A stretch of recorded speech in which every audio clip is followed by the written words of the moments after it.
So,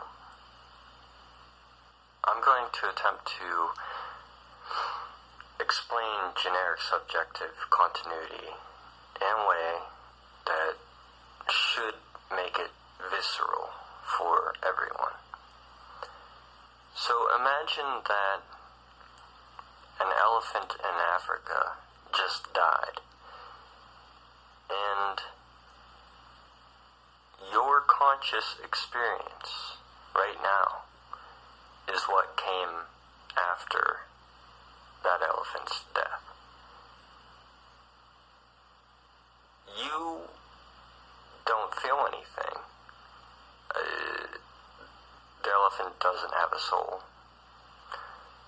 Pretty certain souls don't exist.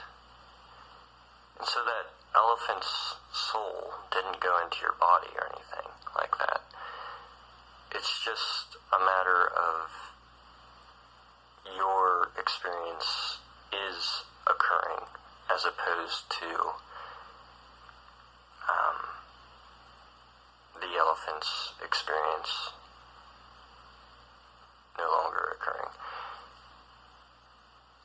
So your experience of being and your memories and everything that make up you, your identity, your sensations, your entire physical and mental experience right now is what came after that elephant's death.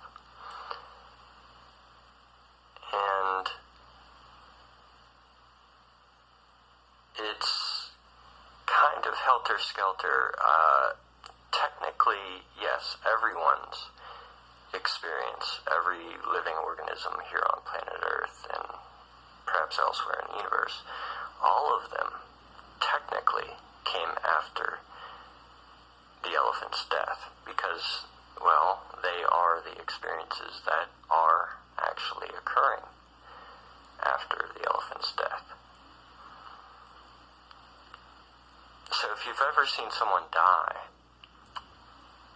you realize, well, your experience is still going on, and so are the experiences of everyone else that you know, and all the animals that you know of, and so on.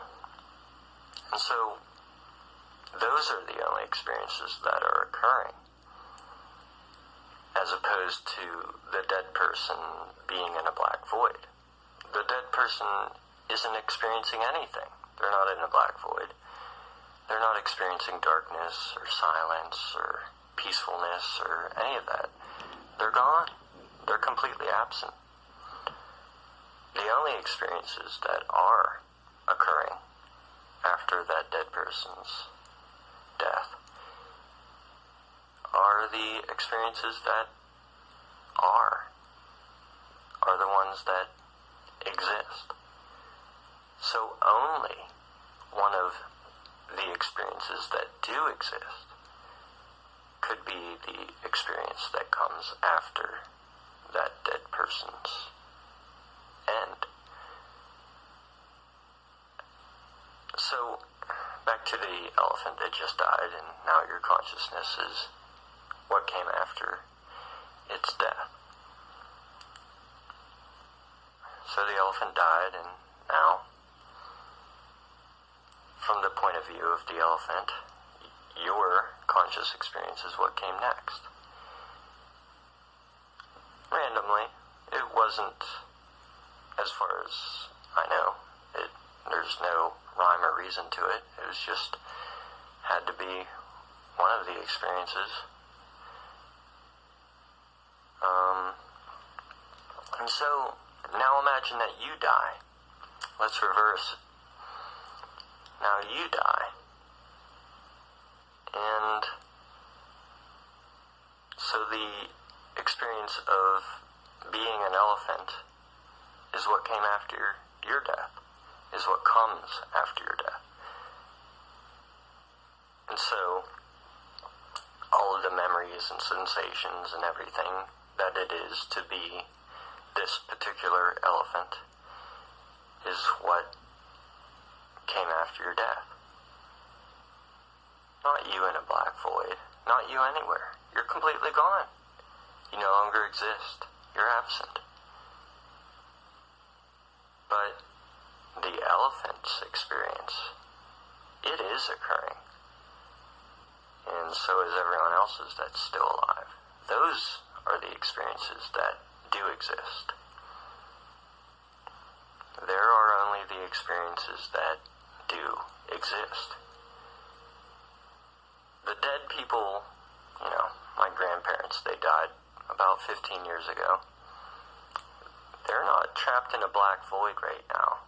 They're not experiencing silence and as if they're in some kind of deprivation tank or something. They're gone. They don't exist. They are absent. It is the universe minus them. And it is the universe minus everyone that has died.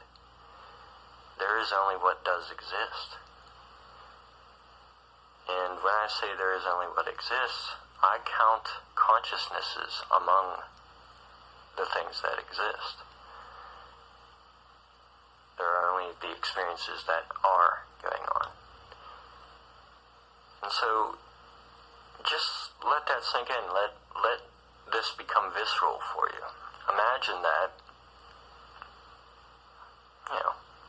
use your imagination. Pretend you're an elephant in Africa somewhere, just walking around.